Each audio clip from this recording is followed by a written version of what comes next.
Hey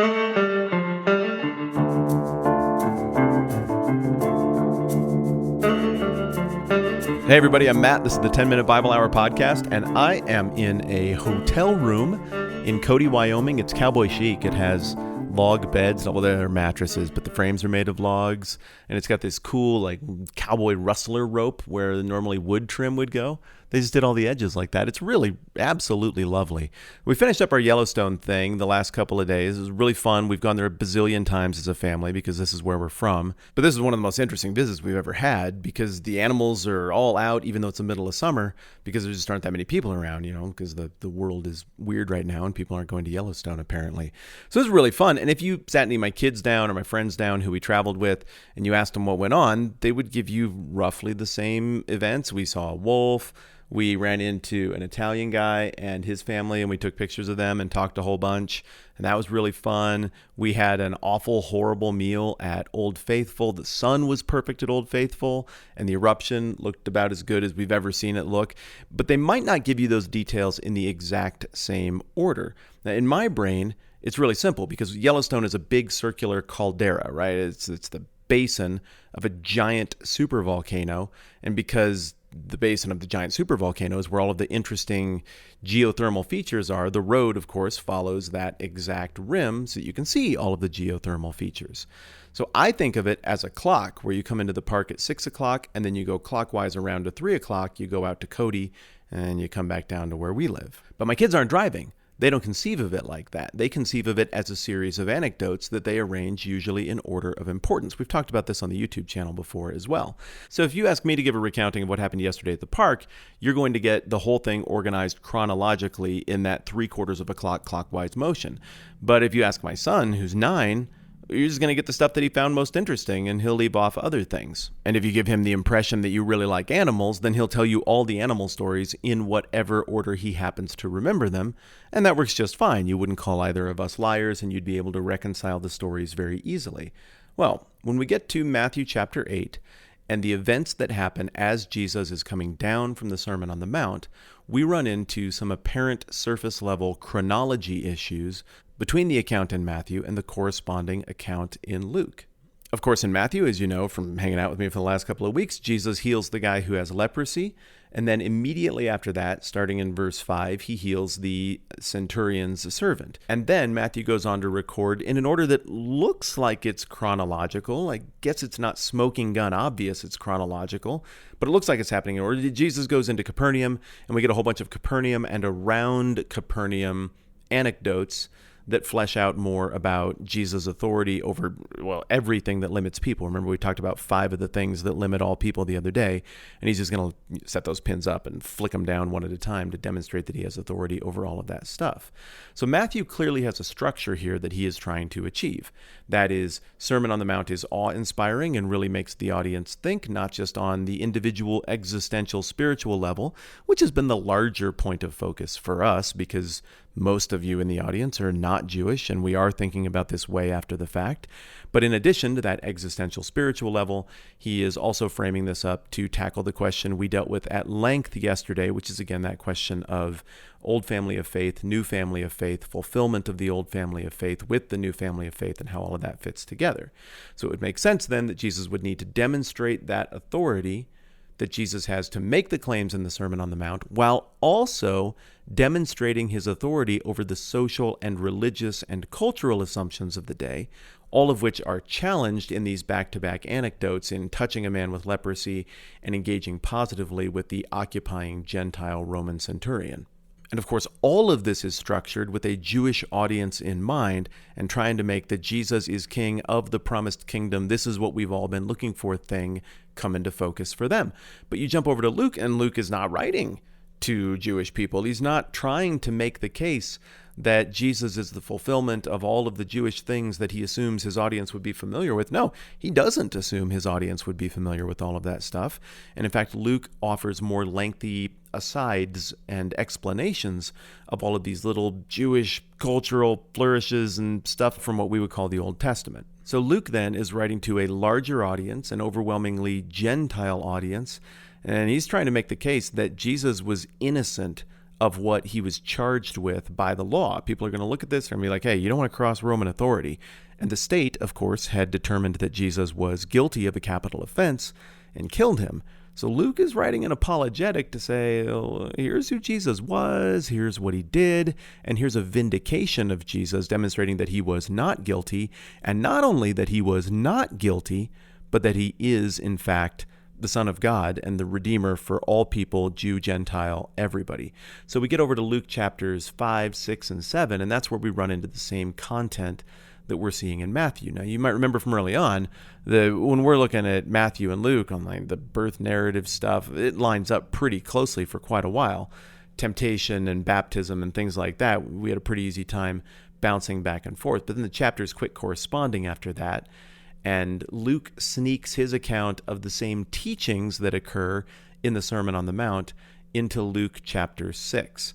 Now, is Luke chapter 6 giving another account of the Sermon on the Mount, or are we talking about something different here entirely? Luke 6:17 says that Jesus went down with them and stood on a level place, and a large crowd of his disciples were there with him, and a great number of people from all over Judea, from Jerusalem, and from the coastal region around Tyre and Sidon who had come to hear him and be healed of their diseases.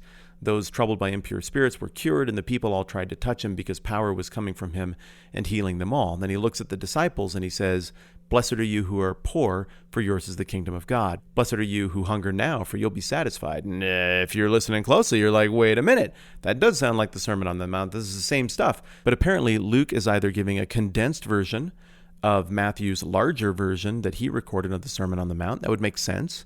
Luke wasn't there. He gathered these details from people who were. He says so in the opening verses of his gospel. Matthew was there. He had a note-taking, detail-oriented skill set because of his job as a publican or a tax collector. So it makes sense that he would do a good job of doing some kind of shorthand recording of the entire Sermon on the Mount and then boiling that down to what he put in the gospel. But that boil down would still be much bigger than Luke's version, given the way Luke gathered this information. So one possibility is that Matthew and Luke are recording the same sermon, and the person who described the place on the hill where this happened was kind of a level spot, but they're really still talking about a level spot on a mount. And so whether you're talking about the Sermon on the Plain or the Sermon on the Mount, you're talking about the exact same thing. Another possibility is that Jesus, much like me or you or anybody who talks about things they care about a lot, said the same stuff many, many times because he was trying to connect with a whole bunch of people and make this kingdom stuff evident to a whole bunch of people. His message was the message of the kingdom. And Luke is recording a speech that happens in very close chronological proximity to what we call the Sermon on the Mount that Matthew recorded. And that's why the details aren't exactly the same, because the speech had a little bit of a different point of emphasis. Either way you slice it, the sermon that Matthew records looks to be very targeted to a Jewish audience, and the sermon that Luke records, again, would make more sense to a broader audience.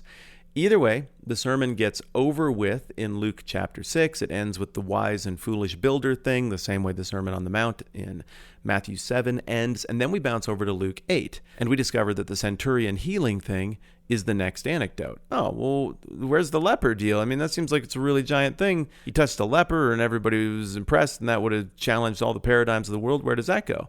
Well, for that, we got to go back to Luke chapter 5 and verse 12. And there we get an almost identical account of Jesus healing the man with leprosy that we just looked at. Now, in Luke, this is arranged right next to the healing of the paralytic. And do you remember when we were covering the leprosy thing? I was like, whoa, this reminds me a ton of Jesus healing the paralyzed man where he got lowered through the roof and all of that kind of stuff.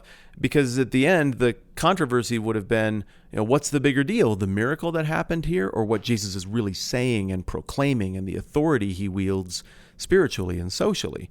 And so in the healing of the guy with leprosy, it's like, well, which is the bigger deal? To get rid of a guy's leprosy in front of everybody, or to say, I declare you clean? Can Jesus really do that? And likewise, in the paralyzed man account, which is the bigger deal? Jesus spells it out overtly.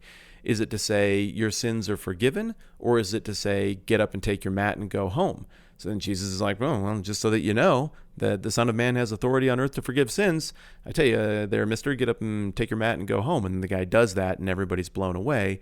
And the miracle confirms Jesus' ability to declare things clean, socially and medically and ceremonially and before God.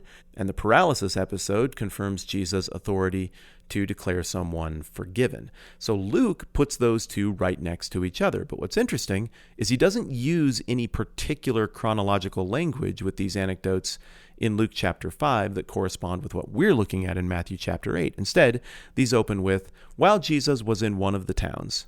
Oh, okay, so that doesn't necessarily have to go anywhere. Like if you ask my kid, what'd you see in Yellowstone? Oh, we saw a wolf, we saw a bison, we saw an elk. That's not in order, but he's not claiming that's in order. He's just telling you what he saw. Likewise, the account of the paralyzed man, still in Luke chapter 5, opens with, one day Jesus was teaching. Now, at times, Luke is very intentional about the chronology of things, and at other times, Matthew doesn't seem to be quite as concerned with the chronology of things, but here, the context clues and the language in the text make it obvious that Luke is not trying to say this happened right then. He's arranged these anecdotes in the same way my son might arrange the story of when we went to Yellowstone around his favorite thing about that, which is animals, based on a descending order of most interesting animal to least interesting animal. So Luke seems to be interested in demonstrating Jesus' authority in this way, and he arranges the order of things in the manner that he thinks will best accomplish that. But then we go to Luke chapter 7, and it looks like we're getting a little different set of details with the story of the centurion. So let's wrap up the harmonizing Matthew and Luke in this part of the story of Jesus episode quickly by looking at that. So Luke 7:1, when Jesus had finished saying all the things to the people who were listening, he entered Capernaum. There, a centurion's servant, who his master valued highly, was sick and about to die. Okay, everything's the same so far. The centurion heard of Jesus and sent some elders of the Jews to him, asking him to come and heal his servant. Okay, now we have a deviation, because in Matthew chapter 8, it sounds like the guy himself shows up. A centurion came to him asking for help. So it doesn't sound like he sent Jewish representatives, but let's keep reading. When they came to Jesus, these Jewish representatives in Luke 7, they pleaded earnestly with him, this man deserves to have you do this because he loves our nation and has built our synagogue. Okay, so there's that bit I've been alluding to for the last 3 days about his good reputation in the community. So Jesus went with them. And then it says he was not far from the house when the centurion sent friends to say to him. So again, the centurion isn't coming out. He sent somebody else. And then he goes on to say, Lord, don't trouble yourself. I don't deserve to have you come under my roof. I'm a person in authority. I tell somebody to do that, they do it. I tell somebody else to do that, they do it. And all this stuff that corresponds almost exactly to Matthew chapter 8.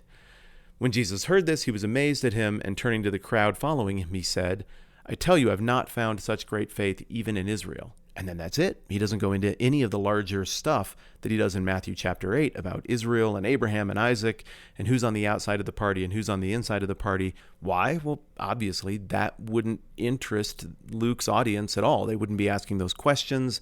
They wouldn't care. But it would interest Matthew's audience enormously, especially given the long rendition of the Sermon on the Mount that Matthew just covered. It would have raised a bajillion questions for people. So Luke glosses over this part and just keeps the affirmation of the centurion. That's what would be relevant to the mind of the Gentile audience member. He keeps all the stuff about the centurion assuming a right posture before the king, which is maybe an even huger, more pronounced theme in Luke than it is in Matthew. Luke just hits this all the time. Then this person came up and fell at Jesus' feet. Then this person came up and wept and cried and cleaned Jesus' feet with their hair. I mean, it's just everywhere in Luke. So then all we're really left with is just how to reconcile the account of whether the centurion showed up or he sent people to show up. And obviously one possibility here would be that Luke went and did research a couple of decades or so after the fact. People had forgotten a few of the details. The people he talked to got this wrong. And so he gives the gist. Matthew was there. He's an eyewitness. His account is more accurate. That is one possibility. It's not necessarily what I think, but there are very intelligent people who think that, who have a very high view of the Bible, and I have to acknowledge their perspective on this. I think the better explanation is that a man who wielded that level of authority, like the centurion did, could send emissaries, and those emissaries effectively spoke for him. It would also seem that Luke can even more so accentuate the idea of the centurion saying, I am a man in authority. I tell people go there, they go. I tell people come here, they come, by demonstrating that he sent out emissaries, and that those emissaries even included people who theoretically should be his enemies. So the centurion does a little bit of transcending some of the social norms, and Jesus does a lot. Whatever the case, there are parts of the New Testament where I look at the Gospels, I'm like, man, that's a difficult one to reconcile.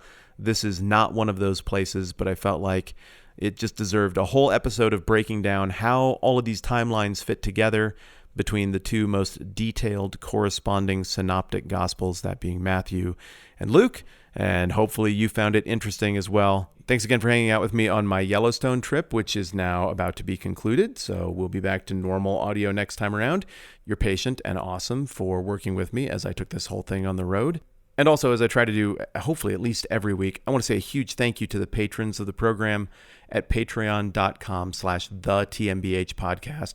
That's always also linked down below for supporting this and making it happen. Thank you so very, very much for making it so we can hang out and talk about the Bible together, because I love doing this. All right, that's it. We're back to working through the text in Matthew 8 next time around. I'm Matt. This is the 10-Minute Bible Hour podcast. Let's do this again soon.